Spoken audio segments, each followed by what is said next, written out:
Bonjour, donc aujourd'hui je vais vous présenter 3 masques que j'ai fait. Voilà. Alors, ces masques ont une particularité par rapport aux dernières conditions gouvernementales. Tout simplement, comme vous voyez, il est brodé, c'est exactement la même forme que ceux que j'ai fait jusqu'à présent. Alors vous allez dire, il est un petit peu rigide, c'est normal.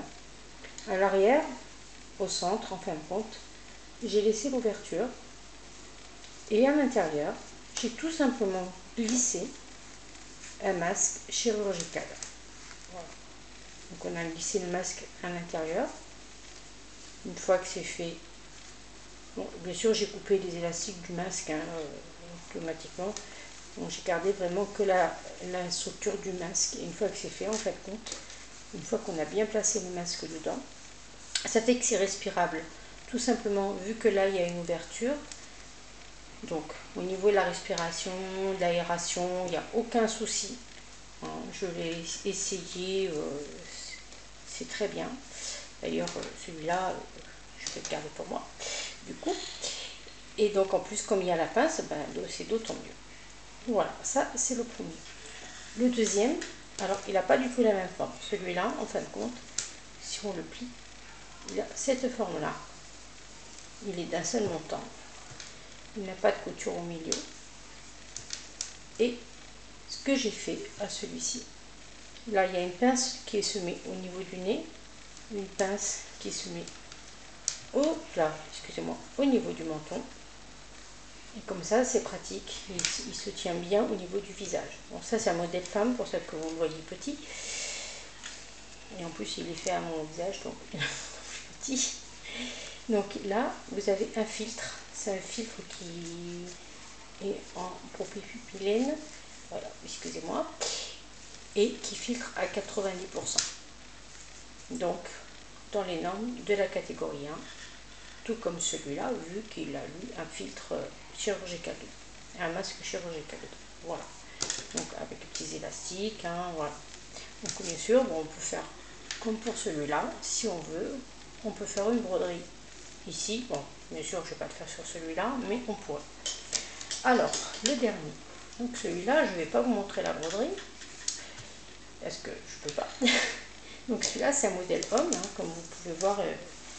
Il y a une toute petite différence avec la taille du modèle femme.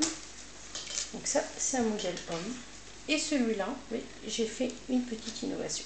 J'ai pas fait une ouverture en bas, contrairement à celui-là qui a une ouverture sur le bas, qui sera fermée par un petit pression qu'on ne verra pas parce que le pression sera à l'intérieur, donc sous le menton. Donc ça ne se sentira pas et ça ne se verra pas. Celui-là, l'ouverture, eh ben, elle est ici, sur le côté. Et dedans, j'ai mis un filtre, pareil, le même que sur celui-là, à 90%.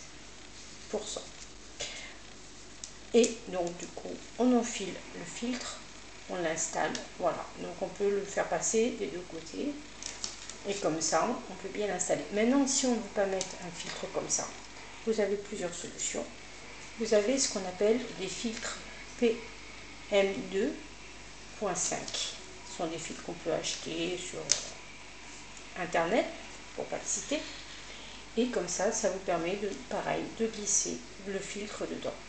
La différence, c'est que les PM2.5 ne sont pas lavables. Alors que ceux-là, ils sont lavables 10 lavages. Ces filtres-là, vous pouvez les trouver sur internet, mais aussi en magasin de couture. Bon, magasin de couture, par contre, il faudra en mettre 2 filtres. C'est du 70 mg. Il faut le couper et le glisser à l'intérieur. Pour ceux qui ne veulent pas s'embêter, vous achetez des PM2.5 et puis comme ça, c'est encore mieux. On va dire au moins embêtant. Voilà. Et donc celui-là, c'est pareil, pourra accueillir un PM2.5 vu la forme et la texture. De toute façon, je vais bientôt les recevoir, donc je ferai des tests et si ça ne va pas, je reviendrai vers vous pour vous expliquer. Et celui-là, j'essaierai aussi avec un PM2.5 pour voir, mais ça devrait aussi passer. Voilà pour aujourd'hui. Et bien, je vous souhaite à tous une bonne journée.